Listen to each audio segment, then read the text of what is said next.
A good Erev Shabbos, everyone.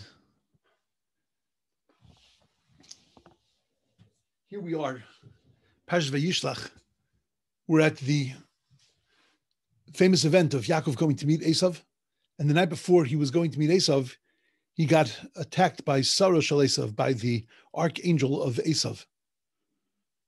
And the story begins with the words, Vayivasa Yakov levado, that Yakov was walking alone at night.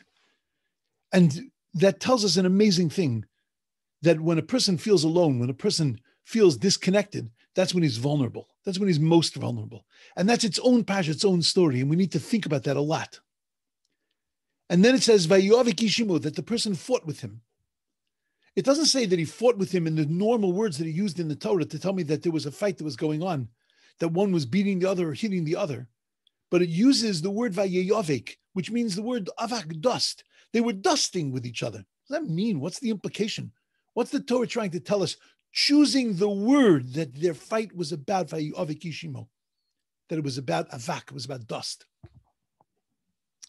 You know, if you were to ask anybody, why do we keep mitzvahs? So many people will tell you, because we keep mitzvahs. We're Orthodox Jews. God gave us the Torah Mansani. He expects us to keep mitzvahs. We keep mitzvahs. Most people will have some version of that, building a relationship with God, doing what God wants, following what God wants. But every once in a while, you'll come across a person who will say, why do we do mitzvahs? Because mitzvahs are amazing. There is nothing more gorgeous in this world to see a father put his hands on the head of his child on Friday night with two candles flickering in the background and giving a blessing to his child, and spending Shabbos with his child, with his children, sitting around the table with such spirituality, with such awe, with such reverence and such beauty. The person will tell you that there's nothing more beautiful than standing in the morning wrapped in your talis and tefillin and standing in front of God and saying to him, God, I love you.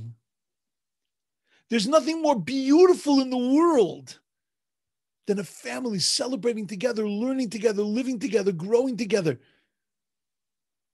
All of that with the direction of the Torah,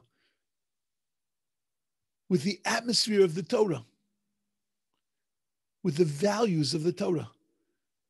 There's nothing more beautiful than seeing a person giving tzedakah. There's nothing more beautiful than seeing a person living like a mensch. But unfortunately, we don't usually describe mitzvahs in terms of beauty. And that's exactly what the Satan was trying to do to Yakov. Because the Satan knew that you can't wipe out the Jewish people. Too many promises in the Torah that say that they're not going to be wiped out. We're not going anywhere. The Jews are going to stay around. But what you can do is you can take their mitzvos and you can suck out the beauty, suck out the light, take away the luster and the shine, and then you can ensure that they will not have an ability to last much longer. Take the beauty out of Yiddishkeit, take the beauty out of Jewish living, and you can finish the whole business off. Vayiyavik ish imay. The fight was about dust. That what Sarah Shel Esav, the archangel of Esav, was trying to do was to throw dust on the whole picture, was to make it old and musty and dusty, and to take away its beauty, take away its shine, take away its luster. And that dust went ad l'shamayim, to the heavens, meaning that dust went back to God. That when you don't see the beauty in Judaism, you don't see the beauty in God, and you begin to doubt him, and you begin to not be able to see him.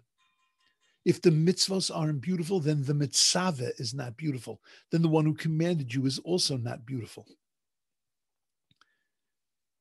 Dusting the mitzvos and seeing the mitzvos as old and dusty will affect the way we relate to God also.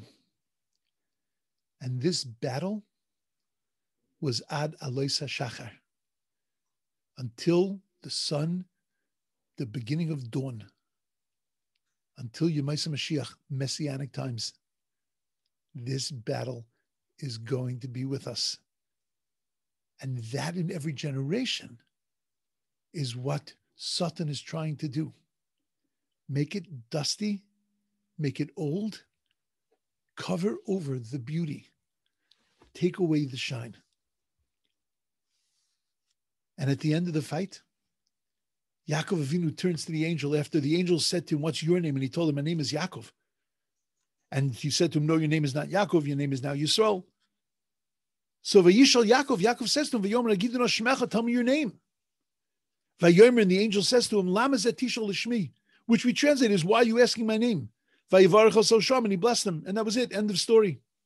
He never answered his question. All he said to him was, he was Jewish, so he said to him, "Lama zeh tishal l'shmi." You answered his question with a question. What do you need to know my name for? What's your name? What do you need to know my name for? But that's not what happened. Maybe what happened is that he answered him and he told him what his name was. And what's his name? Lama zeh tishal. Don't ask questions.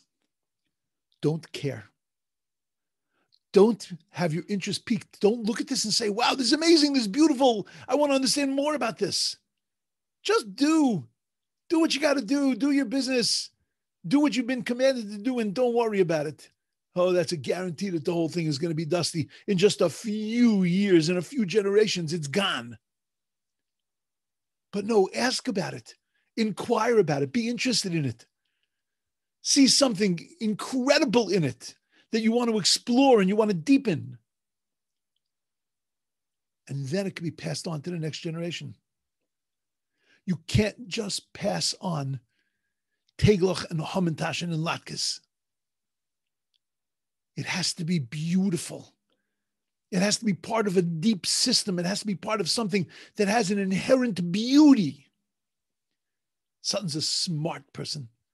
He understands that if you take away the beauty and you make it dusty, you can destroy the entire structure. And that's one of the things that we need to understand was from the outcome of this fight was to teach us to ensure that our Judaism remains beautiful, not just halachically sound, not just something that makes our consciousness happy, but something that looks and is beautiful. Because beauty can be passed on from generation to generation. Beauty can illuminate the world we live in. Everybody should have a beautiful, amazing, wonderful, awesome Shabbos.